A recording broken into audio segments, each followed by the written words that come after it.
कि स्टूडेंट को दलित और सवर्ण और माइनॉरिटी क्यों कहते हैं? दलित घर से आया है ना, बिहार के गया जिले से, गरीब घर से। जैसे हम क्रिकेट का स्टोरी नहीं करते हैं कि फलना लड़का पियोन का बेटा और इतना अच्छा क्रिकेटर बन गया, यही था जेएनयू। जब मैं जेएनयू पढ़ने आया था पहली बार, तो मुझे लगता था, क्योंकि मैं एक अंग्रेजी स्कूल में पढ़ा था, हालांकि मैं भी गरीब घर से था, पर मुझे लगता था मैं एलीट हूं, क्या कि ऐसे ऐसे स्टूडेंट आते थे साइंस कॉलेज में, जेएनयू में पढ़ने के लिए, जिनके पास जाड़े में कोट का पैसा नहीं होता था, और वो आके यहां से विदेश के यूनिवर्सिटीज चले जाते थे, या आईएएस बन जाते थे, या आईपीएस या अलाइड ऑफिसर, क्योंकि एलीट एजुकेशन इतना बढ़िया था। उस जमाने में तो इतने ज्यादा सोशल साइंसेस के प्राइवेट यूनिवर्सिटीज नहीं थे, आज तो बहुत सारे हो गए हैं। आज तो मान लीजिए कि जिंदल यूनिवर्सिटी है, अशोका यूनिवर्सिटी है, साउथ में कोई यूनिवर्सिटी खुल गया है। बट उस जमाने में सोशल साइंस के लिए, इंटरनेशनल स्टडीज के लिए और इंटरनेशनल लैंग्वेज तो पूरे भारत का कोई यूनिवर्सिटी में पढ़ाई ही नहीं होता था। और यहां 5-5 साल का कोर्स था, स्पेनिश पढ़िए, फ्रेंच पढ़िए, अरबिक पढ़िए, जो भी लैंग्वेज पढ़िए, रशियन पढ़िए। तो मैं ये कह रहा हूं कि ऐसा कंसेप्शन जब ये यूनिवर्सिटी खड़ा किया गया, एक एलीट इंस्टीट्यूशन खड़ा किया गया, जहां पर गरीब घर के बच्चे को एडमिशन में डेप्रिवेशन पॉइंट मिलता था। मतलब कि यदि मेरे इतना ब्रिलियंट कोई स्टूडेंट हो और वो यदि गरीब घर का हो, पिछड़े वर्ग का हो, तो उसको मेरे ऊपर प्रेफरेंस मिलता था। ये एक तरह से मनिंद्र जी समझेंगे, इसको कहते हैं रॉल्सियन जस्टिस।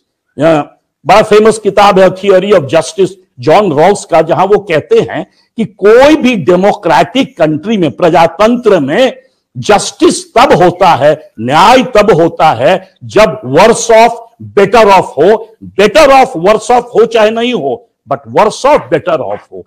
तो गरीब लोग के बच्चे, निचली तबके, पिछड़े घर के बच्चे यहां पर आके, और उसके बाद इतना रिगरस सिस्टम ऑफ एजुकेशन था पहले भी और आज भी है। टर्म पेपर लिखा रहे हैं सारे बच्चे, सारा दिन लाइब्रेरी में बैठ के काम करते रहते हैं। बीच में आके थोड़ा सा मान लीजिए चाय पी लिए, एक सिगरेट पी लिए, तो जीटीवी टाइप का वाहियात टेलीविजन जो है उस पर अटैक करेगा, अरे देखिए खाली सिगरेट पी, तो वो भूल जाता है कि आज ये हाल है। जब मैं इंडिया टुडे में था आशुतोष जी, तो जितने स्टेट में मैं इंडिया टुडे का state of the state conclave किया, सारे चीफ सेक्रेटरी जेएनयू के।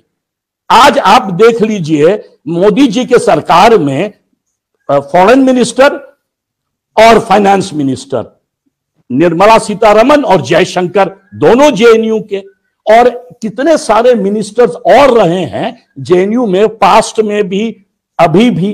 तो ये जो इंप्रेशन दिया जाता है कि जेएनयू में खाली वामपंथी, ये बिल्कुल गलत बात है। जब मैं स्टूडेंट था उस जमाने में स्कूल ऑफ इंटरनेशनल स्टडीज में एक प्रोफेसर थे जो डीन भी थे बाद में, वो जनसंघ के एमपी थे।